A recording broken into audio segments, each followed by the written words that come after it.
কুষ্টিয়ায় আশঙ্কাজনক হারে বাড়ছে হাম রোগীর সংখ্যা। কুষ্টিয়া মেডিকেল কলেজ হাসপাতাল ও কুষ্টিয়া জেনারেল হাসপাতালে বর্তমানে অন্তত শতাধিক শিশু হাম রোগের আক্রান্ত হয়ে চিকিৎসা নিচ্ছে। এতে উদ্বেগ তৈরি হয়েছে অভিভাবকদের মধ্যে। চিকিৎসা সেবা দিতে গিয়ে হিমশিম খেতে হচ্ছে ডাক্তার ও নার্সদের। কুষ্টিয়া প্রতিনিধি শামীম হাসান খানের প্রতিবেদনে বিস্তারিত। গত কয়েকদিনে জ্বর, সর্দি, কাশি ও ঠান্ডা নিয়ে আশঙ্কাজনক হারে শিশুদের ভর্তি করা হচ্ছে কুষ্টিয়ার বিভিন্ন হাসপাতালে। রোগের লক্ষণ হিসেবে শরীর জুড়ে লালচে ফুসকুড়ি দেখা দিলে চিকিৎসকরা হাম বলে শনাক্ত করছে। আক্রান্ত শিশুদের বেশিরভাগই জেলার বিভিন্ন উপজেলা ও পার্শ্ববর্তী জেলাগুলো থেকে আসা। চিকিৎসা নেওয়ায় ভর্তি অনেক শিশু ধীরে ধীরে সুস্থ হয়ে উঠছে বলেও জানান রোগীর স্বজনরা। আমি কুষ্টিয়া মেডিকেল হাসপাতালে ভর্তি করছি আমার বাচ্চা। 1 তারিখে ভর্তি করছিলাম এখানে, থাকার পরে 2 তারিখে আবার এখান থেকে ঢাকায় আইসিতে ভর্তি করছিলাম নিয়ে যাই। তো এখান থেকে আবার পাঠাই দিয়েছে, এখানে এসে ভর্তি করছি। করার পরে বাসায় নিয়ে যাই, যার পরে যা আবার তাই হয়ে গেছে বুঝলেন, যে জ্বরের থেকে আবার হাম বেড়েছে বাচ্চা। আমরা এখানে 1 তারিখে ভর্তি হয়েছিলাম, হওয়ার পরে এখান থেকে 2 তারিখে আমারে রিফার করে দিছিল ঢাকা মেডিকেল বলে। এখান থেকে আমরা রিফার হওয়ার পরে আমরা ঢাকা মেডিকেলে তো কোনো চান্সই পাইনি। আমরা একটা প্রাইভেটে ছিলাম আমার বাবুকে নিয়ে। প্রাইভেটে 3 দিন মানে টাকার খুব প্রচুর টাকার ওখানে প্রয়োজন। 2 দিনে 85,000 টাকা খরচ করছি। তারপরে আমরা 5 তারিখে এখানে চলে এসেছিলাম। আসে এই মেডিকেলে ভর্তি হয়েছিলাম। 11 তারিখে এখান থেকে রিলিজ করে দিছিল। রিলিজ করে দেওয়ার পরে বাবু ভালোই ছিল, 3-4 দিন বাবু ভালো ছিল। আমরা বুঝতে পারি নাই যে বাবুর গায়ে হাম বের হয়েছে। এটা হাম বলতেছে, এটা তো হাম না, এটার এখনো চিকিৎসায় বের। অনেক রোগীর স্বজনরা বলছে হাম একটু কমে গেলেও পুরোপুরি সুস্থ হচ্ছে না এসব শিশু, পরে বমি ও জ্বরে ভুগছে। আমার নাতি ছেলে, আমি জায়গা নিয়ে আসি আজ 10 দিন। প্রথম আমার বাড়ির থেকে প্রচুর ঠান্ডা, আর নিঃশ্বাস টানতে পারতো না, ডবল মনে হয়েছিল। পরে এই জায়গা নিয়ে আসার পরে পাতলা পায়খানা, হাম বাড়াইলো আর খুব জ্বর। আমি গত 3 দিন আগে আমার বাচ্চাকে বাসা থেকে জ্বর, অতিরিক্ত জ্বর, মুখে র্যাশ এবং আপনার চোখ ফোলা নিয়ে আমি এখানে ভর্তি করি।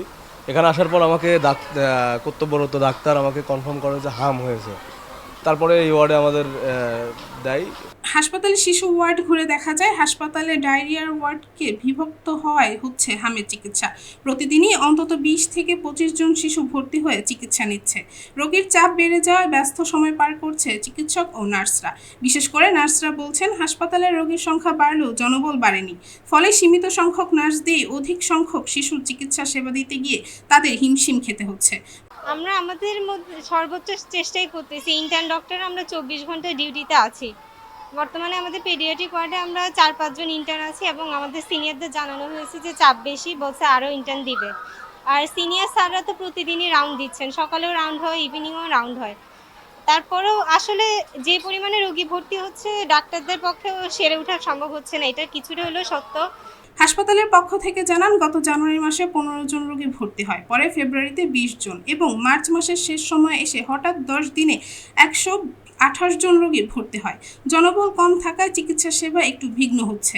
নেই আইসিইউ এর ব্যবস্থা। জরুরি রোগীদের পাঠানো হচ্ছে উন্নত চিকিৎসার জন্য ঢাকা মেডিকেল কলেজ হাসপাতালে। এ রোগের জন্য আলাদা ওয়ার্ড খোলা হয়েছে। এ পর্যন্ত একজন শিশু মৃত্যুবরণ করেছে বলে জানান তিনি।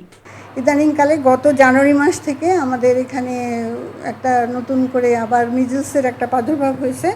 প্রথমে জানুয়ারিতে শুরু হয়েছিল অল্প দিয়ে, আমরা তখনই একটা সন্দেহ করছিলাম যে কেন মিজলস আসতেছে, কেননা এর আগে তো আমরা কখনো মিজলস ভর্তি করিনি।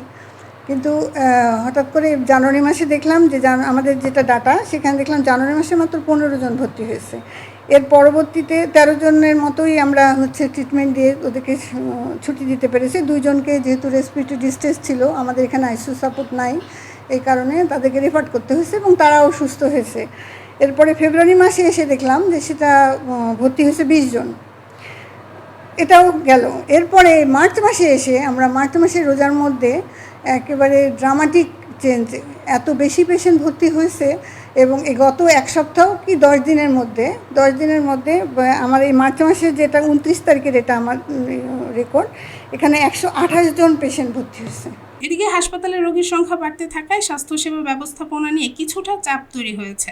তবে চিকিৎসকরা বলছে পরিস্থিতি মোকাবেলায় প্রয়োজনীয় ব্যবস্থা নেওয়া হচ্ছে এবং শিশুদের নিয়মিত চিকিৎসা দেওয়া হচ্ছে।